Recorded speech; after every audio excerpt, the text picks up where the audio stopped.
Friends, welcome to can thinkers. This is Rinki Gupta. हम start करेंगे BSc second year की unit aldehydes and ketones. तो aldehydes and ketones basically carbonyl compounds होते हैं। Carbonyl compounds क्या होते हैं? जिनमें C double bond O group आता है। अब ये C double bond O group में हम देख रहे हैं कि कार्बन की 4 वैलेंसी होती है, तो 2 तो ऑक्सीजन के द्वारा सेटिस्फाइड है, लेकिन 2 वैलेंसी इसकी खाली रहती है। तो 2 वैलेंसीज में या तो कोई एल्काइल ग्रुप आ सकता है, या फिर कोई एराइल ग्रुप, या फिर कोई हाइड्रोजन। 3 ग्रुप यहाँ पे आ सकते हैं। तो जैसे एल्डिहाइड होता है, एल्डिहाइड में क्या होता है, एक वैलेंसी तो हमेशा हाइड्रोजन के द्वारा ही सेटिस्फाइड रहती है और दूसरी वैलेंसी किसी एल्काइल या एराइल ग्रुप के द्वारा सेटिस्फाइड रहती है। लेकिन कीटोन्स के केस में क्या होता है? कीटोन्स के केस में दोनों ही एल्काइल या फिर एराइल ग्रुप होते हैं, तो हम इसको बोलते हैं कीटोन। तो दोनों में डिफरेंस क्या होता है? एल्डिहाइड में हाइड्रोजन होगा और कीटोन्स में हाइड्रोजन नहीं होगा। For example CH3 double bond OH, ये क्या है? एक एल्डिहाइड है। मान लो यहाँ पर ये तो एल्काइल ग्रुप था, कोई एराइल ग्रुप हो जाए, जैसे कि ये फिनाइल रिंग है, तो ये क्या हो जाता है? Aromatic aldehyde. इसी तरीके से ये फिनाइल रिंग CH2 CHO, ये भी क्या होता है? Aromatic aldehyde.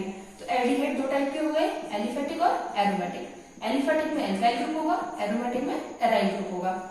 कीटोन्स की बात कर लेते हैं, तो कीटोन्स भी 2 टाइप के हो जाते हैं, एलिफेटिक कीटोन्स और एरोमेटिक कीटोन्स।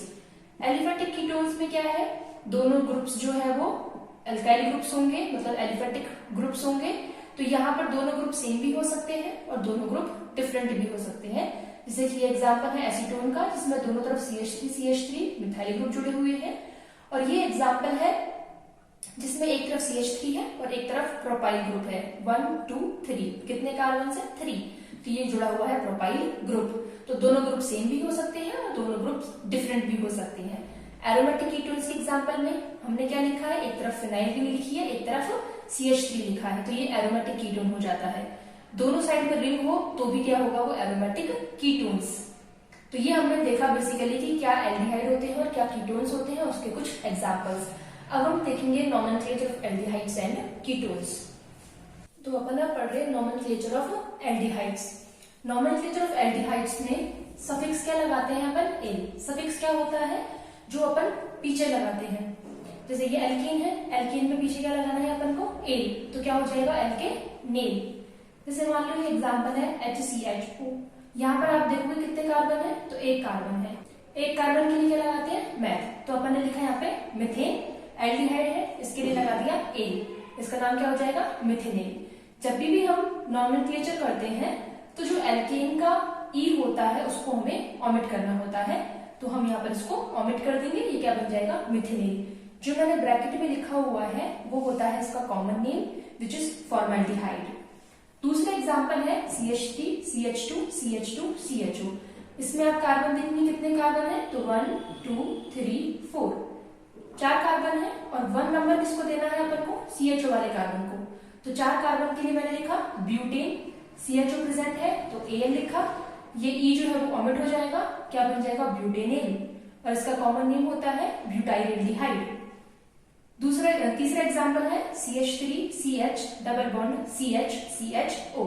यहाँ पे हमने क्या देखा कि बीच में डबल बॉन्ड आ गया। नाम तो अपन को CHO से ही स्टार्ट करना है, तो अपन ने इसको दिया नाम 1, इसको 2, इसको 3 और इसको 4। कितने कार्बन है? 4। तो मैंने लिख लिया ब्यूट। चूंकि ये एल्कीन है तो मैंने क्या लिखा है पीछे? ईन। देखो ये ईन प्लस एल। तो ईन का ई जो है वो ओमिट हो जाएगा, तो ये क्या बन जाएगा? ईनेल। और ईन के आगे हमने 2 क्यों लिखा है? क्योंकि डबल बॉन्ड 2 सेकंड वाली पोजीशन पे है, इसलिए। तो इसका नाम हो जाता है ब्यूट 2 ईनेल। इसको हम ऐसे भी बोल सकते हैं 2 ब्यूटीनेल। कॉमन नेम होता है इसका क्रोटोनेल्डिहाइड। अगला एग्जांपल है फिनाइल रिंग है। फिनाइल रिंग पे जुड़ा हुआ है CHO, एरोमेटिक एल्डिहाइड है एक। तो इस टाइप के कंपाउंड्स की जब नेमिंग करते हैं तो हम पहले एरोमेटिक पार्ट लिखते हैं जो उसका नाम होता है, फिर बाद में लिखते हैं कार्बोल्डिहाइड। कार्बोल्डिहाइड में हम देख रहे हैं कि एल्डिहाइड है और कार्ब है, कार्ब मतलब कार्बन।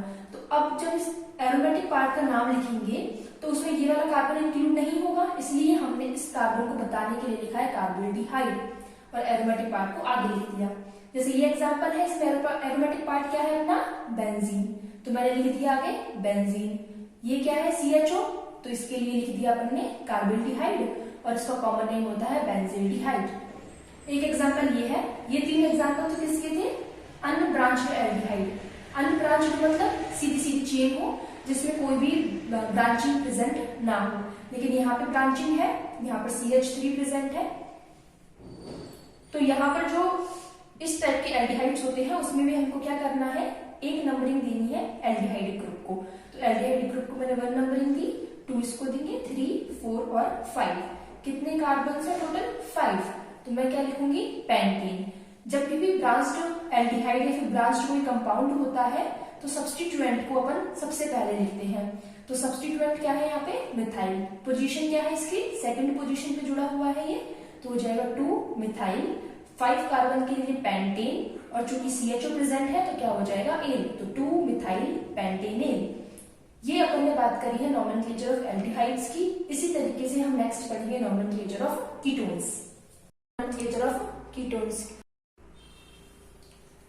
अब अपन बात करेंगे नॉमेनक्लेचर ऑफ कीटोन्स की। एल्डिहाइड्स में सफिक्स क्या लगाया था हमने, ए। यहाँ पे क्या लगाएंगे, ओन। तो एल्केन में जब ओन लगाएंगे तो यहाँ पर ये ई जो है वो ओमिट हो जाता है और क्या हो जाता है, एल्केनोन। फॉर एग्जाम्पल ये लिया अपन ने 3 कार्बन का एक कीटोन, 1, 2, 3। यहाँ पर 3 कार्बन है तो मैंने क्या लिखा, प्रोपेन। कीटोन है तो यहाँ पर लिखा अपन ने ओन। अब ये ई जो है वो ओमिट हो जाता है तो क्या बन जाता है, प्रोपेनोन। इसका नाम क्या हो जाता है, प्रोपेनॉन। ये इसकी कॉमन नेम होता है डाइमिथाइल कीटोन। जैसे ये इधर भी मिथाइल है, इधर भी मिथाइल है, दोनों मिथाइल मिथाइल है, इसलिए मैंने क्या लगा दिया आगे, डाइमिथाइल। कीटोन है तो फिर कीटोन, तो इसका नाम हो जाता है डाइमिथाइल कीटोन। एक और कॉमन नेम होता है इसका एसीटोन। दूसरा एग्जाम्पल है CH3, C double bond O, CH2, CH2, CH3। यहाँ पे अपन नेमिंग करते हैं तो 1, 2, 3, 4, 5। अगर मैं इधर से नेमिंग करती हूँ 1, 2, 3, 4, 5, तो कार्बोनाइल कार्बन को 4 नंबरिंग मिलती है। तो जब भी हम नंबरिंग करते हैं तो हमें याद रखना है कि कार्बोनाइल कार्बन जो है उसको कम नंबर मिले, लेस नंबरिंग उसको मिले। तो ऊपर वाले केस में 2 है तो लेस नंबरिंग ऊपर वाले केस में है, इसलिए हम ऊपर वाले नंबरिंग जो है उसको फॉलो करेंगे। तो 5 कार्बन है, मैंने लिखा पेंटेन। सेकंड पोजीशन पे कार्बोनाइल ग्रुप है तो उसके लिए लगाया अपन ने 2 और ओन, तो इसका नाम हो जाता है पेंटेन 2 ऑन। अब ये कार्बोनाइल ग्रुप है, इसमें एक साइड मिथाइल जुड़ा हुआ है और एक साइड प्रोपाइल। 3 कार्बन है ना, 1, 2, 3, तो ये क्या हो जाता है, प्रोपाइल। अब मिथाइल और प्रोपाइल दोनों सब्स्टिट्यूएंट लगे हुए हैं इससे। मिथाइल और प्रोपाइल में हम देखेंगे कि अल्फाबेट में पहले कौन आता है, तो M और P। पहले M आता है तो हम लिखेंगे पहले मिथाइल, फिर प्रोपाइल और कीटोन। अगला एग्जाम्पल है CH3, CH2, C double bond O, CH2, CH3। ये भी पेंटेनोन है, ये भी पेंटेनोन है, लेकिन दोनों में डिफरेंस कहाँ है, इस C double bond O group की पोजीशन में। यहाँ पे सेकंड नंबर पे है और यहाँ पे थर्ड नंबर पे है। 1, 2, 3, 4 और 5। थर्ड नंबर पे क्या है, कार्बोनाइल ग्रुप। इधर से नंबरिंग करें 1, 2, 3, 4, 5। इधर से भी थर्ड पे है, मतलब दोनों ही सेम पोजीशन पे है। तो पहले 5 कार्बन के लिए अपन ने लिखा पेंटेन, थर्ड पोजीशन पे है ऑन, तो इसका नाम हो जाता है पेंटेन 3 ऑन। कॉमन नेम, इधर भी इथाइल ग्रुप है, इधर भी इथाइल ग्रुप है। कितने इथाइल, 2 इथाइल, तो अपन ने लगाया डाई इथाइल। कीटोन है तो फिर लगा दिया कीटोन। ये तीनों तो है एग्जांपल्स एलिफेटिक कीटोन्स की। अब अपन बात कर रहे हैं एरोमेटिक कीटोन। एरोमेटिक कीटोन में क्या होगा, एक साइड में एराइल ग्रुप होगा। दोनों साइड भी हो सकता है, लेकिन अगर एक साइड है तो वो भी क्या होगा, एरोमेटिक कीटोन। तो ये एरोमेटिक कीटोन का एग्जांपल है जिसमें एक साइड फिनाइल रिंग है और एक साइड में CH3 है। जब हम इस टाइप के कंपाउंड्स का नेम करते हैं तो हम देखेंगे कि ये जो है वो क्या है, प्रिंसिपल चेन। तो कार्बोनाइल ग्रुप जिस कार्बन से जुड़ा हुआ होगा उसको 1 नाम देंगे, तो यहाँ पे मैंने इसको नाम दिया 1 और इसको नाम दिया 2। तो फर्स्ट पोजीशन पे कौन जुड़ा हुआ है, फिनाइल, और ये 1 और 2 कार्बन है, इसके लिए मैंने लगाया इथेन। फर्स्ट पोजीशन पे फिनाइल, तो अपन आगे सब्स्टिट्यूएंट लगा दिया 1 फिनाइल, और 1 पोजीशन पे ही क्या जुड़ा हुआ है, कार्बोनाइल ग्रुप, तो अपन ने 1 पोजीशन पे लिख दिया ऑन। तो अपन देखेंगे इथेनॉल, ये है मेनली। इथेनॉल से कौन जुड़ा हुआ है, फिनाइल, कौन सी पोजीशन पे, फर्स्ट पोजीशन पे, तो इसका नाम हो जाता है 1 phenyl ethane 1 on. Common name क्या होगा, तो इसमें एक साइड में है मिथाइल और एक साइड में है फिनाइल। M और P में से अल्फाबेट में पहले कौन आता है, M, तो तो इसका नाम हो जाएगा मिथाइल फिनाइल कीटोन। दूसरा कॉमन नेम होता है इसका एसिटोफिनोन। एसिटोफिनोन ये एसिडिक ग्रुप होता है ना, तो ये इसलिए क्या हो जाता है एसिटोफिनोन। अगला एग्जांपल है अपना एक बेंजोफिनोन का। बेंजोफिनोन में क्या होता है, दोनों ही एरोमेटिक रिंग होती है, दोनों ही फिनाइल रिंग होती है। जैसे एक फिनाइल रिंग ये रही, ये बीच में C डबल बॉन्ड O, एक फिनाइल रिंग ये। तो यहां पे आप देखोगे कि एक कार्बन है, एक कार्बन है तो मतलब आपको क्या लगाना है मीथेन, और चूंकि कीटोन है तो आप क्या लगा देंगे ओन। लेकिन इससे पहले आप देखोगे कि यहाँ पर दो फिनाइल रिंग है, तो आगे क्या लगा दोगे सब्स्टिट्यूएंट, जो कि क्या है अपने फिनाइल रिंग, तो डाई फिनाइल मिथेनोन। ये तो होता है इसका IUPAC नेम। कॉमन नेम क्या होगा इसका, कॉमन नेम में होगा जाएगा डाई फिनाइल, और मिथेनोन की जगह क्या लगा देंगे यहाँ पे कीटोन, क्योंकि ये है क्या कीटोन। जैसे अपन इधर देखा ना अभी कि मिथाइल फिनाइल कीटोन, तो यहाँ पे मिथाइल था इसलिए यहाँ पर दोनों फिनाइल है तो डाइफिनाइल कीटोन। एक और कॉमन नेम होता है इसका बेंजोफिनोन। तो ये अपन ने पढ़ा नॉमेनक्लेचर ऑफ कीटोन्स के बारे में। नेक्स्ट देखेंगे अपन स्ट्रक्चर ऑफ कार्बोनाइल ग्रुप। तो अभी अपन ने पढ़ लिया नॉमेनक्लेचर ऑफ एल्डिहाइड और नॉमेनक्लेचर ऑफ कीटोन के बारे में। नेक्स्ट हम पढ़ रहे हैं structure of carbonyl group. Carbonyl group क्या होता है, ये C डबल बॉन्ड O और यहाँ पे इसकी दो वैलेंसी खाली रहती है। तो ये जो कार्बोनाइल ग्रुप होता है, इसमें कार्बन की अगर हाइब्रिडाइजेशन निकाले तो क्या आती है sp2। कैसे निकालते हैं हम, जैसे ये कार्बन है, कार्बन के आउटर मोस्ट शेल में कितने इलेक्ट्रॉन है, तो आप इधर से देख सकते हैं 2 और 2, 4 इलेक्ट्रॉन्स होते हैं इसके आउटर मोस्ट शेल में। फिर अपन देखेंगे कि इस कार्बन के साथ में मोनोवैलेंट स्पीशीज कितनी जुड़ी हुई है। तो यहाँ पे जुड़ेगा कोई एल्काइल एराइल या फिर हाइड्रोजन, यहाँ पे जुड़ेगा कोई एल्काइल एराइल और हाइड्रोजन।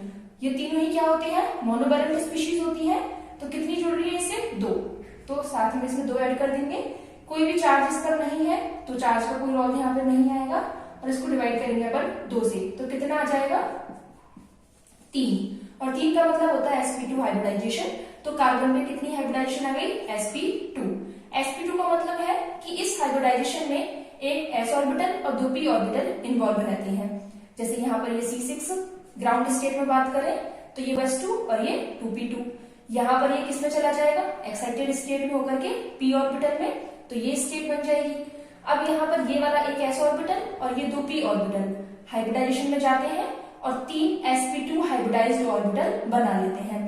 ये 3 जो sp2 हाइब्रिडाइज्ड ऑर्बिटल बनते हैं, ये तीनों सिग्मा बॉन्ड फॉर्म करते हैं। कैसे, देखो ये सिग्मा बॉन्ड है, एक सिग्मा बॉन्ड ये है, एक सिग्मा बॉन्ड ये, और ये नीचे वाला मान लो पाई है, ये सिग्मा, ये पाई, ये सिग्मा और ये सिग्मा। तो कार्बोनाइल ग्रुप में, कार्बोनिल कंपाउंड में आप देखोगे 3 तो सिग्मा है और एक पाई है। तो यहाँ पर 1, 2 और 3 ये तीनों इलेक्ट्रॉन तो सिग्मा बॉन्ड बनाने में काम आते हैं। जैसे मान लो कि कोई कार्बन आता है, वो इस वाले इलेक्ट्रॉन से बॉन्ड बनाएगा, मान लो ये कार्बन आ गया, इसने बॉन्ड बना लिया। दूसरा कार्बन आया या फिर हाइड्रोजन आया, उसने इससे बॉन्ड बना लिया, मान लो वो यहाँ पे आ गया। ये जो इलेक्ट्रॉन है उसने मान लो ऑक्सीजन से बॉन्ड बना लिया, तो ये बॉन्ड बन गया। अब ये जो अनहाइब्रिडाइज्ड p ऑर्बिटल होता है, ये पाई बॉन्ड बनाता है। जैसे मान लो इसका एक इलेक्ट्रॉन है ऑक्सीजन का और ये एक इलेक्ट्रॉन, ये दोनों क्या बना देंगे पाई बॉन्ड। तो इस तरीके से कार्बन जो है 3 सिग्मा और एक पाई बॉन्ड बना लेता है। अब चूंकि ये sp2 हाइब्रिडाइजेशन में है, हमको पता है कि यहाँ पर जो बॉन्ड एंगल है वो कितना होता है 120 डिग्री का। तो ये तीनों बॉन्ड एंगल है, ये वाला और ये वाला, ये तीनों बॉन्ड एंगल कितने होते हैं 120 डिग्री के। अब 120 डिग्री के होने से पूरा जो मॉलिक्यूल है ये कैसे आ जाता है प्लेन में, मतलब ये C डबल बॉन्ड O, इधर एक एल्काइल एराइल ग्रुप, इधर एक एल्काइल एराइल या फिर हाइड्रोजन ग्रुप, इस तरीके से पूरा कंपाउंड ये प्लेन में आ जाता है। अब आप देखोगे कि ये ऑक्सीजन, ये कार्बन, ये एल्काइल एराइल ग्रुप, इधर एल्काइल एराइल ग्रुप, ये चारों के चारों एक ही प्लेन में रहेंगे। तो इस तरीके से पूरा का पूरा कंपाउंड क्या हो जाता है ये प्लेनर। तो कार्बोनाइल ग्रुप की जो स्ट्रक्चर है उससे हमें एक चीज तो ये ऑब्जर्व होती है कि पूरा का पूरा कार्बोनाइल ग्रुप क्या होता है प्लेनर। दूसरी ऑब्जर्वेशन हमें क्या मिलती है, दूसरी ऑब्जर्वेशन मिलती है कि कार्बोनाइल ग्रुप में आप देख रहे हो कि एक तो होता है कार्बन और एक होता है ऑक्सीजन, दोनों की इलेक्ट्रोनेगेटिविटी में डिफरेंस पाया जाता है। डिफरेंस होने की वजह से इस बॉन्ड में पोलैरिटी जनरेट हो जाती है। कैसे, देखो ये है C डबल बॉन्ड O। अब इलेक्ट्रोनेगेटिविटी आपको पता है किसकी ज्यादा होती है? ऑक्सीजन की एज कंपेयर टू कार्बन। और इलेक्ट्रोनेगेटिविटी में डिफरेंस जो है वो भी काफी ज्यादा होता है। तो अगर इस वाले बॉन्ड को ब्रेक होना होगा तो ये किधर की साइड होगा? ऑक्सीजन की साइड में, क्योंकि इसकी इलेक्ट्रोनेगेटिविटी क्या है? ज्यादा। तो यहाँ पर आ जाएगा पार्शियल नेगेटिव चार्ज और यहाँ पे आ जाएगा पार्शियल पॉजिटिव चार्ज। अब ये जैसे ही यहाँ पर चार्ज आ जाएगा तो इस पर क्या आएगा? Positive charge. पॉजिटिव चार्ज आने की वजह से न्यूक्लियोफाइल जो है वो उस पर आसानी से अटैक कर पाएगा। न्यूक्लियोफाइल क्या होता है?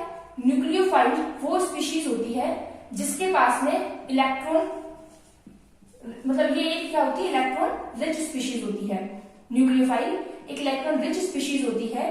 ये उस स्पीशीज पर अटैक करेगी जहां पर इलेक्ट्रॉन्स की कमी होगी। तो कार्बन इस पर पॉजिटिव चार्ज है, इलेक्ट्रॉन्स की कमी है इसके ऊपर, तो ये न्यूक्लियोफाइल यहाँ पर अटैक कर देगा। अब जैसे कि अपन ने पढ़ा कि ये पूरी की पूरी मॉइटी जो है वो प्लेनर होती है, तो न्यूक्लियोफाइल के पास में चॉइस होती है कि ये ऊपर से भी अटैक कर सकता है और नीचे से भी अटैक कर सकता है। इसको अपन ऐसे समझ सकते हैं कि ये कार्बोनाइल ग्रुप न्यूक्लियोफाइल ऊपर से अटैक कर सकता है, तो ये तो कर रहा है अबव द प्लेन अटैक।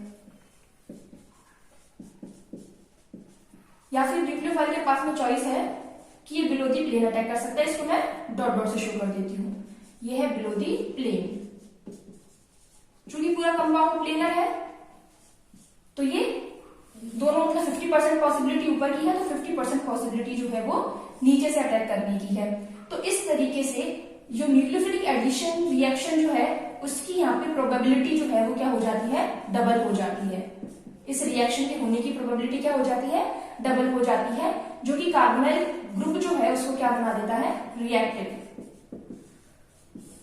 तो कार्बोनाइल ग्रुप की स्ट्रक्चर से दो बातें हमको समझ में आती है, या फिर दो बातें हम ऑब्जर्व करते हैं। पहली तो ये कि ये कंपाउंड क्या होता है? प्लेनर। और दूसरी ये कि ये कंपाउंड क्या होता है? रिएक्टिव। रिएक्टिव किसके लिए होता है? ये न्यूक्लियोफाइल के एडिशन के लिए।